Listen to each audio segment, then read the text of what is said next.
3 বছর পর আমার স্বামী আজ বিদেশ থেকে দেশে ফিরেছে। ঢাকা এয়ারপোর্ট থেকে আমার বড় ভাসুর নিয়ে এসেছে। আমার ছেলের বাবাকে পেয়ে কি যে খুশি, একবার ওর বাবার জামা ধরে টানছে, একবার ওর বাবার চুল ধরে টানছে, ওর যেন খুশি ধরে না। ভিডিও কলের বাবাকে দেখাতেই চিনে ফেলছে। আধো আধো বলিতে ওর বাবার সাথে কথা বলছে। আমি আড়ালে দাঁড়িয়ে এসব দেখছি, সামনে যাওয়ার সাহস পাচ্ছি না। শাশুড়ি মা কি না কি মনে করে। আমার শাশুড়ি অনেক গরম প্রকৃতির মানুষ, আমার শ্বশুরও ওনাকে ভয় পায়। স্বামী বিদেশ থাকলে 10 মিনিটের বেশি কথা বললেই রাগারাগি শুরু করেন। স্বামীও মায়ের ভয়ে কিছু বলেন না। রাত হলে নিজের রুমে গিয়ে যা একটু কথা বলি। এই যে উনি অতক্ষণ এসছেন, এখনো আমি ওনাকে একটু ভালো করে দেখি নাই, উনিও আমাকে একটু ভালো করে দেখতে পারেননি। আমি এখন রান্না করছি বড়জা সহ। আমার বড়জা 2 দিনের জন্য এসছে। ভাসুর চাকরি করে, চাকরির সূত্রেই তারা বাহিরে থাকেন। উঠানে আবার ধান সেদ্ধ করে রোদে দেওয়া আছে। সব কাজ সারতে 4টা বেজে যায়। সবাই খাওয়া দাওয়া শেষ করে রুমে চলে যায়। আমি আর আমার যা সমস্ত কাজ শেষ করে যখনই রুমে যাব, তখন আমার শাশুড়ি পাশ থেকে ডেকে বলে, মাসুদ ঘুমা, ও এখন ক্লান্ত,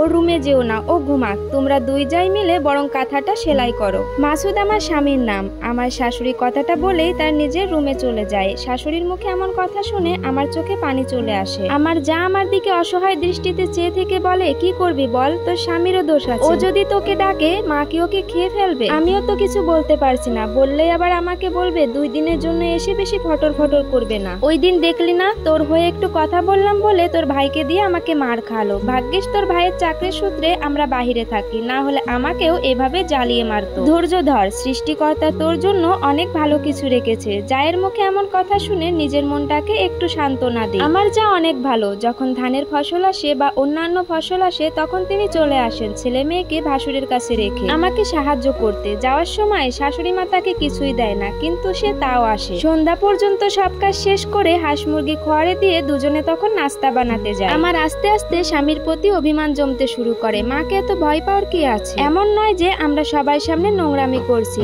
আমিও মনে মনে বলি, রাতে কথা বলতে আসলে আমি আর কথা বলবো না। দেখি তখন ওনার কেমন লাগে। রাতে খাওয়া দাওয়া শেষ করে সমস্ত কাজ শেষ করে ছেলেকে নিয়ে রুমে আসি। ছেলেকে ঘুম পাড়িয়ে আমিও ঘুমের ভান ধরে একপাশে শুয়ে পড়ি। প্রায় রাত 1টার দিকে বাবা মায়ের সাথে কথা শেষ করে উনি রুমে আসে। আমার তখন চোখ লেগে আসছিল। আমি তখন নড়াচড়া না করে আগের মতোই শুয়ে থাকি। তখন উনি আমাকে 2-3 বার করে ডাক দেয়। আমার তখন অনেক রাগ ওঠে। সেই সকাল 10টায় আসছে, আর এখন ওনার সময় হয়েছে আমাকে ডাক দেওয়ার। দিনে কোথায় ছিল? স্বামী স্ত্রীর সম্পর্ক শুধু শারীরিক চাহিদার মধ্যেই সীমাবদ্ধ নয়, আরো কতভাবে ভালোবাসা যায়। দুজন দুজনের চোখে চোখ রেখে, হাতে হাত রেখে কত কথা বলা যায়। আমার কোনো সাড়া না পেয়ে উনি পেছন থেকে আমাকে জড়িয়ে ধরে শুয়ে বলে, সরি বউ, আমি জানি তোমার আমার উপর অভিমান হয়েছে, কিন্তু কি করব বলো? মাকে সেই ছোটবেলা থেকে ভয় পেয়ে আসছি, এখনো সেই ভয়টা কাটিয়ে উঠতে পারছি না। মাফ করে দাও বউ, আমার উপর আর রাগ করে থেকো না। ওনার কথা শুনে দীর্ঘশ্বাস ফেলি, কিন্তু কিছু বলি না। হয়তো পুরোপুরি অভিমান এখনো কাটিয়ে উঠতে পারিনি।